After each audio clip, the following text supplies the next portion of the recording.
Salut à tous, c'est Anastrophe et aujourd'hui on se retrouve pour une vidéo, chose rare sur cette chaîne finalement, une vidéo tous les 6 mois, mais c'est toujours des vidéos, ça arrive de temps en temps, il y a des vidéos sur cette chaîne, chose incroyable. Donc on se retrouve pour une vidéo, c'est une vidéo qui change un petit peu du reste du contenu de la chaîne, comme vous allez vite le remarquer.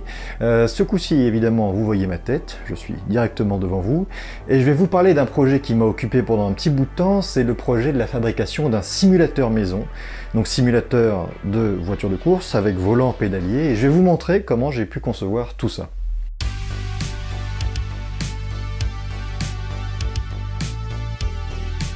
Pour revenir au début de l'histoire, il y a de cela à peu près 1 an et demi, je décide quasiment sur un coup de tête d'acheter un volant, un Logitech G29, pour pouvoir jouer aux jeux vidéo. À ce moment-là, le problème c'est que je compte jouer dans le salon de mes parents et que j'ai pas de structure qui me permette d'accueillir le volant, comme par exemple un bureau ou quelque chose du genre. Je fabrique donc vraiment rapidement un support en bois tout simple, que je améliorerai au fil du temps, et je me retrouve donc avec un premier simulateur, si on peut l'appeler comme ça, qui avait la particularité d'avoir un petit système qui me permettait de régler la distance à laquelle je voulais mettre le pédalier par rapport au volant. Le seul souci, c'est que je n'ai pas de système qui me permet d'accrocher le siège, ce qui fait que, à l'usage, lorsque je roule, lorsque je freine fort, et lorsque tout glisse sur des petits patins sur du bois, eh bien en fait je me retrouve dans la situation dans laquelle plus je freine, plus le volant s'éloignait de ma position que j'avais avec le siège. Donc évidemment à l'usage c'est nul, ça n'a aucun intérêt, puisque au fil de la course j'étais obligé de mettre sur pause le jeu pour rapprocher le tout, parce que forcément mes jambes ne sont pas infinies, ça ne grandit pas en même temps que la distance qui me séparait du pédalier. Donc c'était assez compliqué de ce point de vue-là.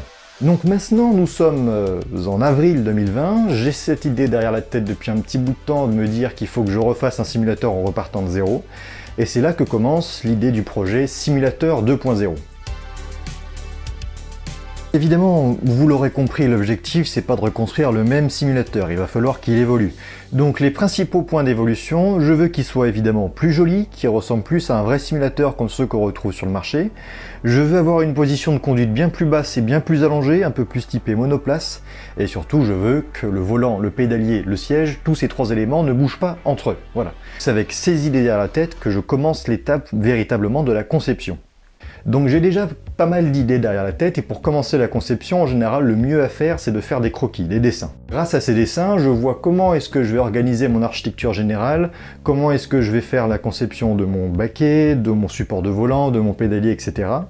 Donc une fois que j'ai cette idée générale, qui vient finalement assez vite, c'est assez rapide, je décide de faire une étape très importante qui va vraiment m'aider pour la suite. C'est de prendre mon volant, mon pédalier, de me mettre dans un canapé avec une position assez allongée, et de définir cette position comme la position finale qui sera adoptée par moi lorsque je serai dans le simulateur.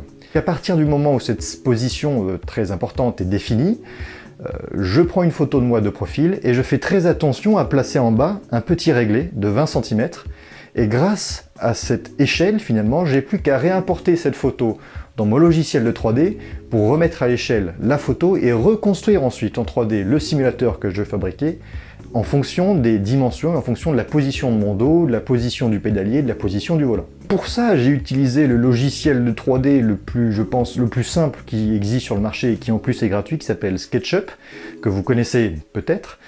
J'aurais très bien pu utiliser un logiciel de SAO un peu plus poussé. Pour mes études, j'utilise des logiciels comme Creo qui, bon, évidemment, vont beaucoup plus loin, mais qui sont aussi beaucoup plus longs à... La conception sur ces types de logiciels est malheureusement beaucoup plus longue. Donc une fois que j'ai ça, je conçois assez rapidement ma 3D avec chaque pièce qui est faite une par une. J'ai plus qu'à ressortir les plans, ressortir une vue de chaque pièce avec la longueur de la pièce, les angles, etc. Pour ça, je vais utiliser exclusivement des tasseaux de bois de 32 mm par 32 mm. Comme ça, j'ai juste à acheter ça. Ensuite, j'utiliserai des vis, des écarts pour tout assembler.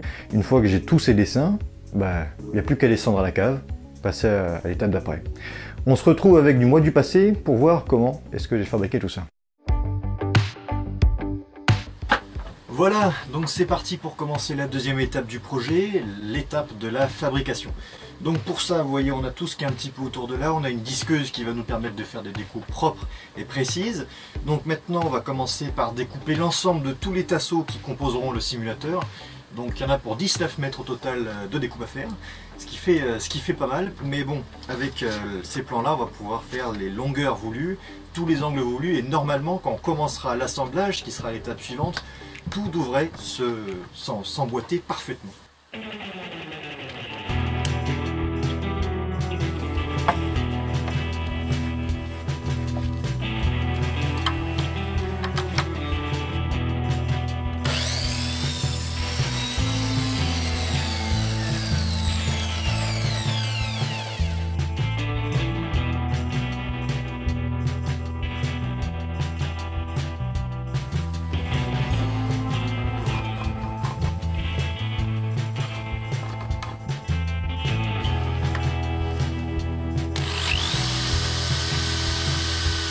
Et voilà, ça y est, l'étape de découpage des tasseaux est finie pour au moins tout ce qui compose l'ensemble du support de baquet et du baquet. Je suis maintenant prêt à aller commencer l'assemblage. Donc comme vous voyez là, on a les premiers tasseaux qui forment la base du support du baquet.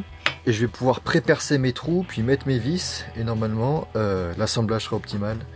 J'aurai des beaux angles droits partout.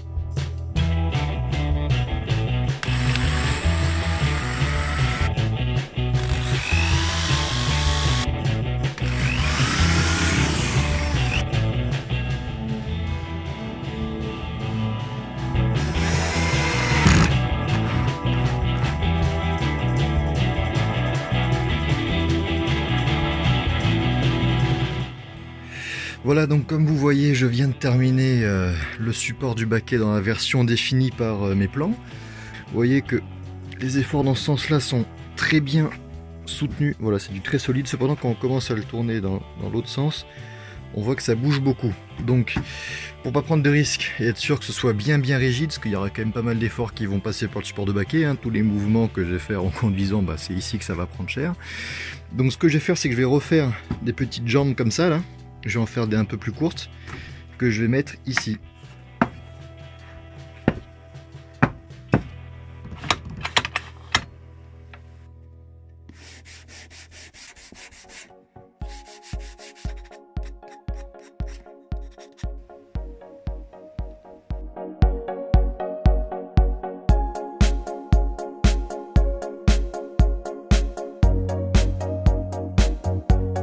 Voilà, donc le support de baquet est enfin fini.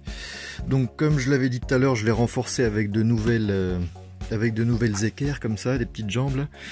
Donc ici, ça ne bouge pas du tout, c'est du très solide, c'est bien. Bon, j'ai terminé maintenant de découper tous les tasseaux qui composent le projet du simulateur et j'ai commencé à assembler maintenant le support du volant. Donc oui, je suis en train de commencer à assembler le châssis et je me retrouve face à des petites difficultés comme par exemple le manque d'équerre en métal. Bon, vu que c'est le confinement, que c'est un peu plus compliqué d'en racheter, petite idée de mon père, j'ai récupéré toutes les chutes que j'avais découpées à 45 degrés pour les petites jambes qui servaient à retenir les supports de mon baquet et je les ai revissées ici. Bon, et bien, premier fail du jour. Bon, la vis là est pas parfaitement mise, mais ça passe. Celle-là d'extérieur est bien, sauf qu'elle est... Voilà, elle a traversé le tasseau.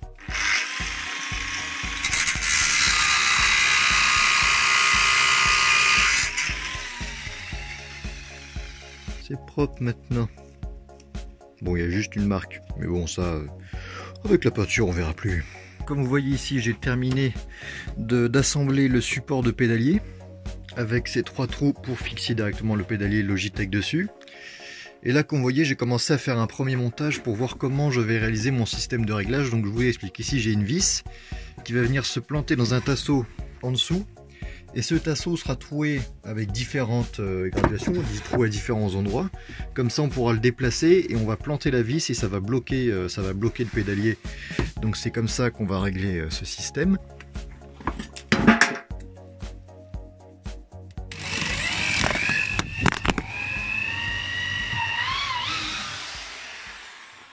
Bon alors, des fois, malgré le fait que tout a été préconçu entre guillemets sur CAO et que toutes les pièces doivent avoir les bons angles, il y a ce défaut. ce défaut que je n'explique pas parce que j'ai remesuré toutes mes cotes, les angles, les longueurs, tout est bon en fait. Et là, j'ai un jeu. Je vais refaire une nouvelle pièce, un peu plus grande. Normalement ça devrait aller, mais enfin... Étrange cette histoire. Voilà, je viens de terminer les nouveaux tasseaux, donc voici le 23 prime qui vient remplacer la pièce numéro 23. Donc là je vais tout remettre d'équerre comme il faut, et ça ne bougera plus.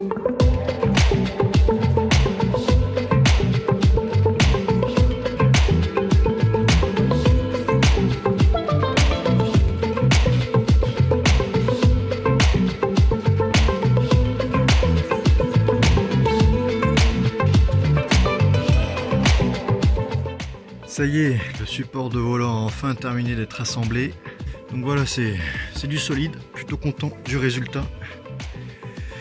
Donc voilà, maintenant il n'y a plus qu'à poncer, mettre une première sous-couche, mettre la couche finale. Et après je rajouterai des panneaux cosmétiques sur les côtés. Et donc ces panneaux auront deux rôles. Un premier point, déjà ce sera un peu plus esthétique, on verra pas les petits pieds mais seulement une seule grande surface. Et deuxième point, ça terminera de rigidifier tout le châssis. Nous sommes parés à finaliser la dernière étape de l'assemblage du simulateur. Donc la dernière grande étape, comme vous le voyez ici, c'est l'assemblage du baquet. Donc ce baquet, là, tout ce qui est encore en bois brut, va former un ensemble qui sera autonome et qui sera ensuite relié ici. On voit pas mais il y a des trous et donc en fait je vais avoir 4 vis qui vont venir attacher le baquet en lui-même par ces 4 points, donc ici, là-bas, là-bas et ici. Maintenant je suis en train de voir si la longueur des tasseaux que j'ai coupés est suffisamment bonne. Si elle n'est pas trop grande et que donc ça frotte pas, et ben réponse c'est parfait. Un petit peu de jeu, donc il faudra peut-être ajuster avec des rondelles pour vraiment pas que ça bouge. Déjà je suis rassuré parce que niveau largeur ça va aller, je serai pas trop gros, je pourrais rentrer dedans.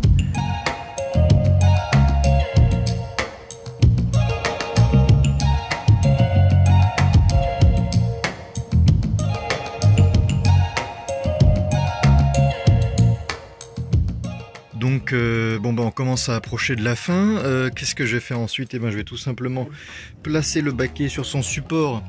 On passera sur de la finition, du rabotage pour enlever les jeux, pour avoir quelque chose de bien lisse.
Bon et bien c'est parti, le moment le plus stressant de tout le projet.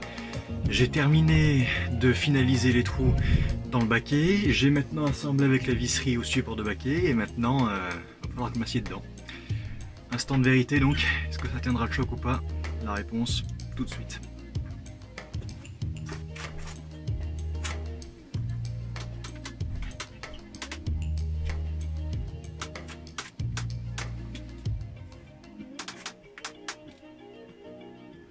Alors ça craque énormément et on dirait bien que ça tient.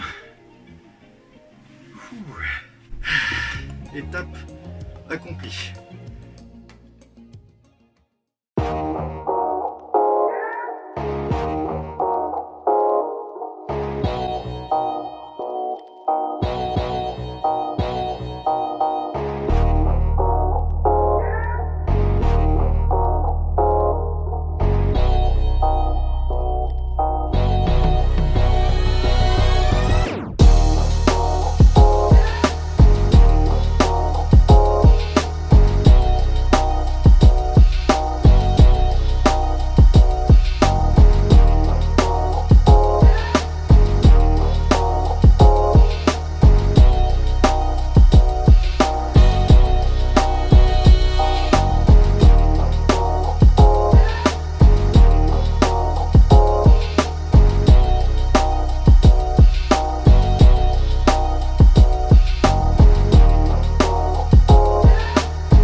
Voilà, ça y est, le simulateur est enfin terminé. Il y a eu quelques semaines de travail quand même, mais je suis vraiment satisfait du résultat. Donc à l'usage, eh bien écoutez, je suis toujours aussi content. J'ai pu l'utiliser pas mal de fois maintenant. J'ai pu faire essayer le simulateur à pas mal d'autres personnes qui ont été plutôt contentes. Le système de réglage de distance du pédalier a du coup été très utile, hein, pour les différentes tailles de personnes évidemment. Plusieurs améliorations sont possibles, hein, notamment en termes de confort. Actuellement j'ai juste un petit coussin sur le baquet, il faudrait que je mette une mousse, que je découpe exactement en bonne dimension, avec pourquoi pas, je sais pas, quelque chose qui recouvrait avec une sorte de faux Alcantara pour donner vraiment un côté baquet de course encore plus loin. Continuer, mettre du faux carbone, donner un aspect un peu plus cockpit à l'intérieur, rajouter des boutons, c'est des choses que j'aimerais vraiment bien faire, des petites features comme ça en plus. En tout cas, j'espère vraiment de tout cœur que ce projet vous a donné envie de faire la même chose. Donc grâce à ça, j'ai pu économiser quand même pas mal d'euros par rapport à l'achat d'un simulateur sur le marché directement. Le prix total s'affiche là. Actuellement, je ne le sais pas. Le volant m'a coûté 130 € d'occasion. J'ai fait une très bonne occasion. Après, je pense que le bois, voilà, ça se compte en moins de 200 €, c'est sûr, c'est moins de 200 €. Quand on voit que certains simulateurs professionnels se chiffrent en plusieurs milliers d'euros sans même le volant, voilà, je pense que j'ai fait quand même une bonne opération au final, c'est même sûr. Voilà, on arrive à la fin de cette vidéo, j'espère qu'elle vous a plu. Si vous voulez soutenir la chaîne, je pense que vous savez tous comment il faut faire. Voilà, c'était Anastrophe, on se donne rendez-vous pour une prochaine, je ne sais pas trop quand. Ciao!